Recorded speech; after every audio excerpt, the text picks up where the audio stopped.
to land into Nigeria, you just see poverty. It's like it's just everywhere you look. There's poverty. It's always been that way, at least since I've grown up.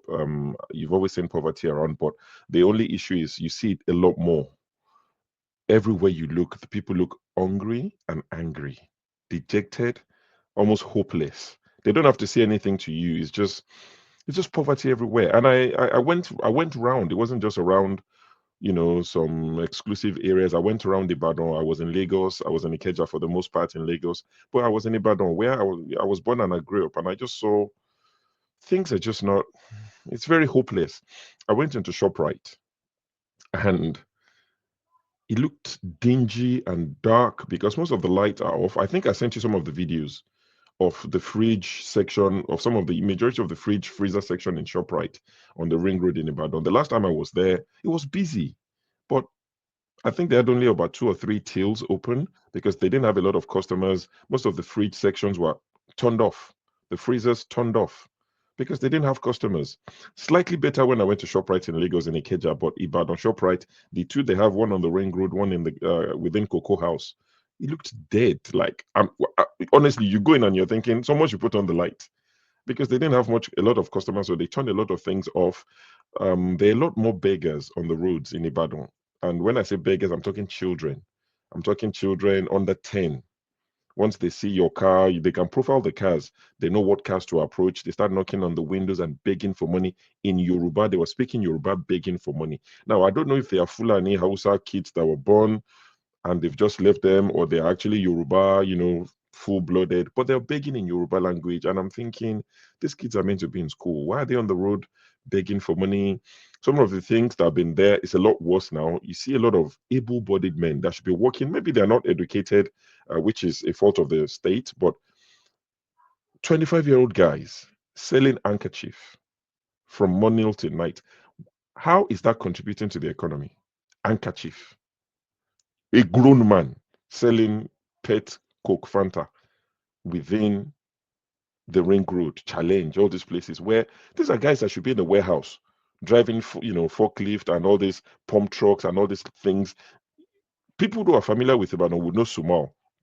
They made chewing gums back in the days. They should be working in places like Sumal. Should be working in our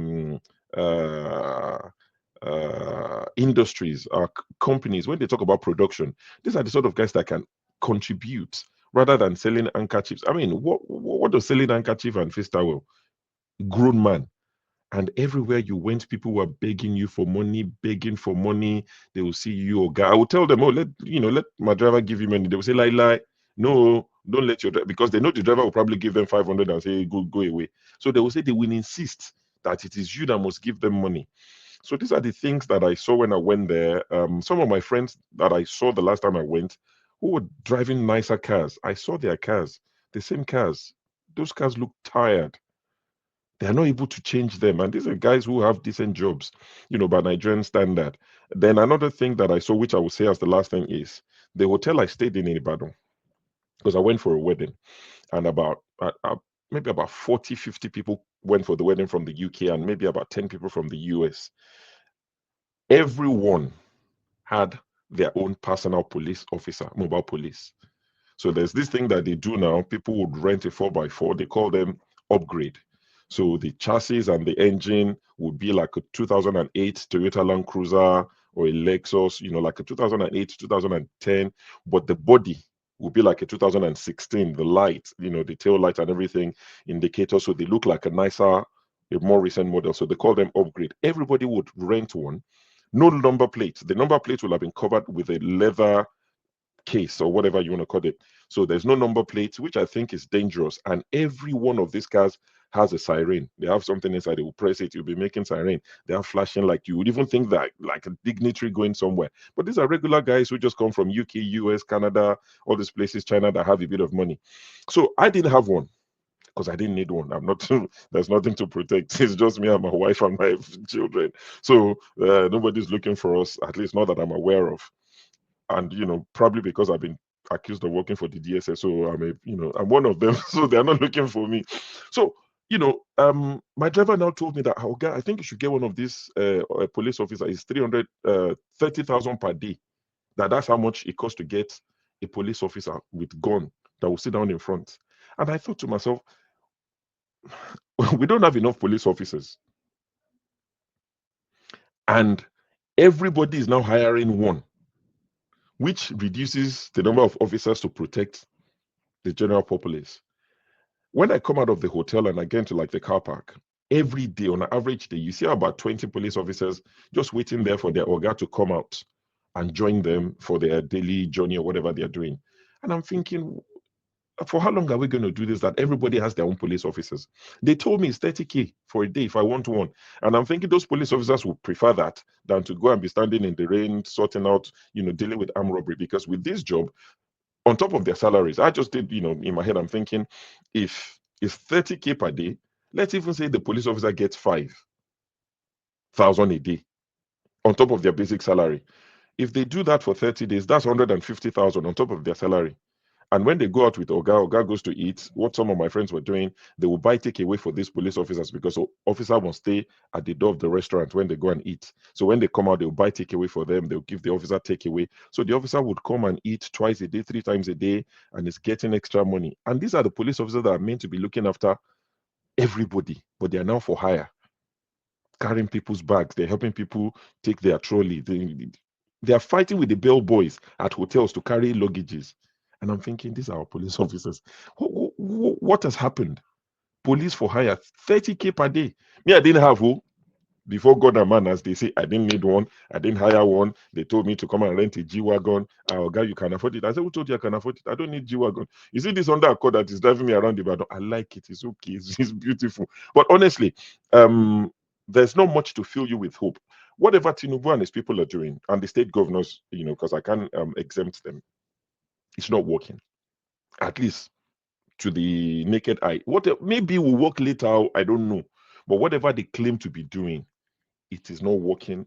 The people are poor. Things are so expensive. Let me give you a typical example of what happened. The last time I went to Nigeria about 5 years ago, I bought a full goat. The biggest one from the guy from the allergy that we buy from 5 years ago was 24,000 naira. Full goat that I fried and I brought with me. I went back to that same guy. The biggest one is 130,000 naira. 5 years ago, 24,000. Now 130,000. What's the minimum wage? How much meat do you get from one goat? So so you just see a lot of poverty around. Honestly, I feel like they've called me an alarmist on this platform many times. It just feels like Nigeria is on the brink where the people would actually revolt because the poverty, you can almost touch it. People are hungry. They're angry. The average guy in Ibadan just looks like he wants to fight you. Like they are not even smiling at all. So how can I go and tell those people that Tinubu is doing something? That Tinubu is doing. No, they will beat you. They will literally beat you up. So I don't know how Tinubu wants to win in 2027. Like Sam said, if he doesn't rig Lagos, he can't win Lagos.